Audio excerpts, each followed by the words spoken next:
This is session number 14 of the Sales Mastermind podcast. Today in the hot seat we have Drobs. Hit the music.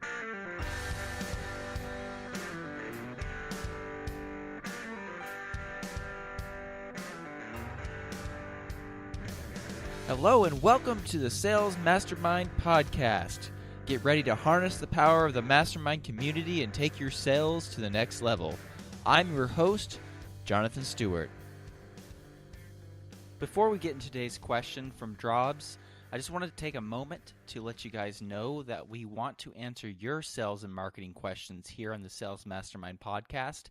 If you go to salespurpose.com/SM podcast, you'll see there are 3 ways to submit your question to be answered here in the podcast. The first is to actually record a voicemail message, and then the second is to email me your question to jonathans@salespurpose.com. And the third way is to actually call the phone number listed and leave a voicemail, and that can be used here to answer that question on the podcast. So we love to answer your sales question and love to feature one of your questions here in the podcast. Today's question comes from Drobs. He asked, how do I motivate sales leads to call me back or commit to a meeting? So this is a great question. What you're trying to do anytime you make a contact with a sales lead is you're trying to get them to take the next step with you. So if possible, you want to try to get in front of this person and actually present in front of them, because it's been proven in that it's a lot more effective when you have an in-person sales meeting. That person can get to know you, they can trust you, they can see your body language. You can use visual aids, you can use more than just words. Obviously, the second best would be if you could get maybe a Skype call or some kind of webinar type program where you could actually do a video conference. That would be the second best. But your goal is to get people to take the next step, and that next step is usually committing to a meeting. So if you're doing like a cold call or just a medium warm call where you have a lead, you've maybe contacted them one time, and you're trying to get them to call you back, or you're trying to get them to commit to some kind of further meeting, you're going to have to do several things. And that's what I want to talk about here in this podcast. Answer this for Drobs, but also I believe this will be really helpful to you. And he did ask, how do I motivate sales leads? And so I'm going to give you 7 tips to help motivate the sales leads to want to call you back / ultimately commit to some kind of meeting with you, whether in person, on the phone, or via a video conference. So the first tip I have for you is to make sure that you do some basic research on the lead before your initial call. So I've mentioned this before in previous podcast episodes. In the day of technology that we live in, with all the social media programs out there, with LinkedIn, with company websites, and a host of other pieces of information you can pull from, there's no reason not to have some basic information on a lead before you call them. You want to go ahead and at least spend a couple minutes online before the call and jot down a few different things and try to find connections where possible. So you might want to look for maybe their previous work experience. You might actually have a connection where you say, hey, I used to work for that company too, or I used to work in that industry, and that can help you kind of relate with that lead and maybe even use that in kind of an opening conversation to get them open to relate to them better. Another thing you might look for is when you're doing this research, maybe a mutual connection. You might go on LinkedIn and see that they possibly know a few people that you know, and that could be another way to kind of lead into a conversation and kind of make them a little more comfortable with you. You could say, hey, I noticed that you are connected to whoever, and I actually know that person really well, etc. That might be something that you could use. You might also try to see if you can find out maybe some of their mutual interests. So you might find on their Facebook page or their LinkedIn page that they really love hiking, and you might really love hiking as well, and so you might just mention that. You could check on the company side to see kind of what their company is focused on and what their mission statement is.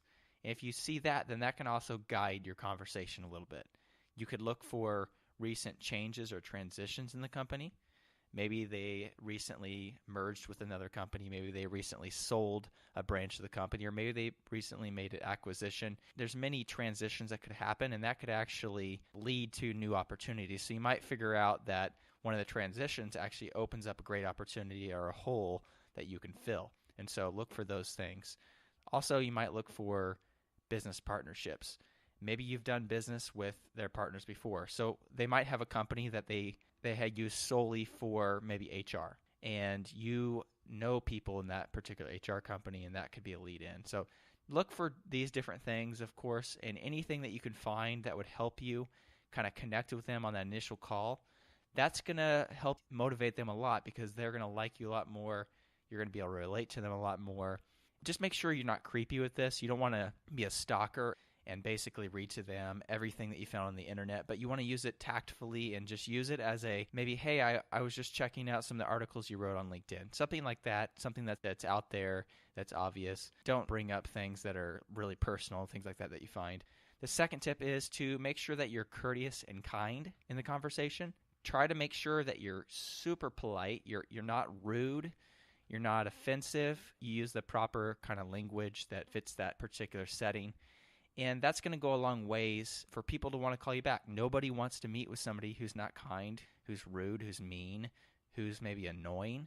And so just make sure, go out of your way to be courteous and kind. The third tip to motivate people to call you back or to commit to a meeting is to make sure that you build curiosity and interest. So Napoleon Hill always spoke of salespeople having to also be a showman.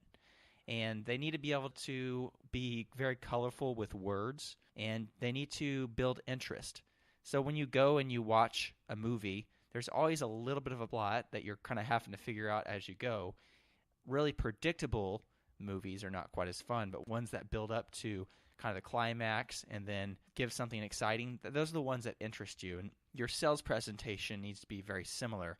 So you want to build interest and curiosity.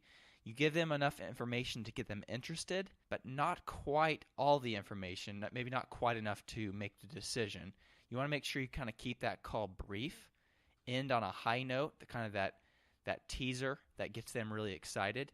Make them want to come back for more. Get them excited, get them curious, build their interest, and don't show everything. Don't give them all the information. This is going to give them a reason to call you back, a reason to do a video conference with you, a reason to schedule a meeting with you.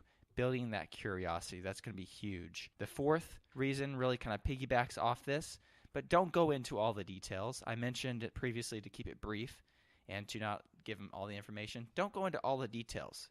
Not only for the curiosity reason that we mentioned before, but I want to focus on this tip to keep from confusing people.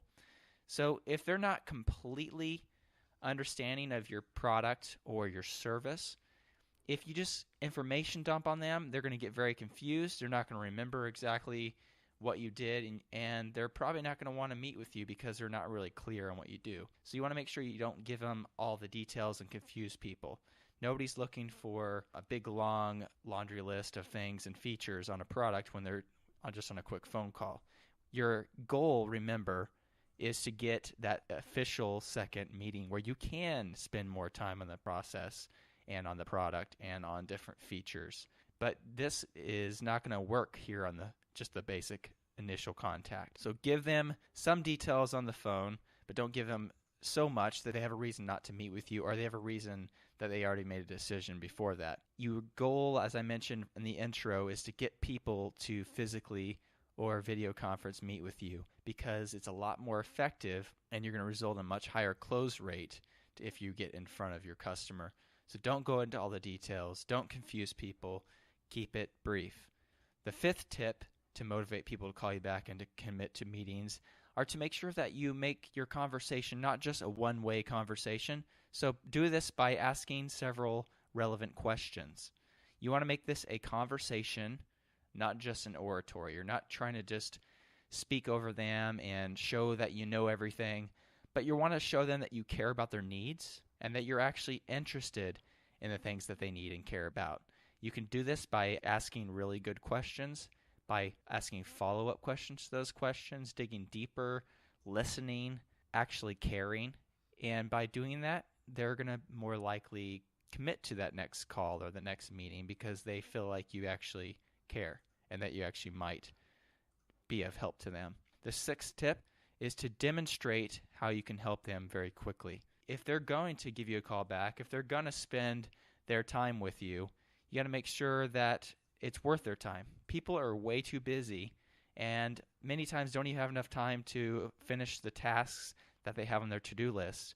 And they're not going to make time for you if they think your meetings are going to be a waste of time. So you must really make them believe that you offer something that can help them, or you're just going to get excuses and you're not going to get that actual meeting. You're not really going to get a chance to sell them. Very quickly demonstrate this with an example, maybe of how you were able to help other people like them, of how you helped people in their industry or like them or with a problem like they have, and how the expertise or the product that you have really solved their need quickly. So you can use that just as a quick, short little lead-in story and relate this to how you might help them. And that will pique their interest, and hopefully you'll be able to explain it good enough that they'll realize, hey, maybe this person really can help me. So demonstrate how you can help them. The seventh and final tip that I have for you to motivate people to call you back and to commit to sales meetings is to ask for a commitment to gauge their interest. So this tip helps you not waste your time, essentially.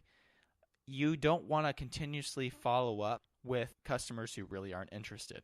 Now, it's important to follow up. You don't want to give up quickly because usually you're not going to make a sell on the first, second, or third visit. Many times it's going to take 5 or 6 or 7 contacts. A couple of those might be phone contacts. A couple might be meetings, and then maybe more follow-up emails. Either way, it's going to take more than a couple contacts to really get to somebody to make a big purchase, especially the bigger the purchase it gets. The more contacts, the more information, the more meetings that need to be done. So in order to know how to proceed and to get them to let you know if they really are interested, get them to commit to something. It doesn't have to be something big, but maybe it would be asking them to commit to a callback time. Maybe asking them to commit to a video conference. Maybe asking them to commit to a meeting time, a product demo, a product trial, an introduction to somebody else in the company. Something you need to get them to commit to it. If they won't even commit to something small, then you know you have more work to do, or it might mean that the customer is actually not even a good lead at all and that you just need to go move on. And so make sure that you get a commitment from them of some sort, or ask this commitment to gauge their interest. And so these 7 tips, I believe if you use these tips, and these are tips that I try to use as well in my sales conversations, if you use these tips, your rate of getting people to actually commit to meetings and your rate of people actually giving you a call back will go up substantially. So make sure that you go through these again and write these down and try to apply them to your sales situation, and I believe it'll be helpful to you. So as always, the show notes will be on the Sales Purpose blog. If you go to salespurpose.com/session014, you can find the notes there. Also, I want to take just a moment to mention the free sales training course that I have, the 7 Secrets of Sales Success course. And that's free if you just go to salespurpose.com/academy. Also wanted to mention that this is the official podcast of the Sales Mastermind community on Facebook. If you go to salespurpose.com/community, you'll get directed over to our Facebook page where you can request to join that group. And that group will have a chance to also answer questions like this. We'll pass that over to that Facebook group. And if you have your own question, you could ask that via the Facebook group. It's a great community of other sales and marketing professionals, and a good place to network, a good place to get information, to get all kinds of good stuff. I hope this was helpful to you guys. Look forward to answering the next question, and look forward to talking to you guys next week. Thanks for listening.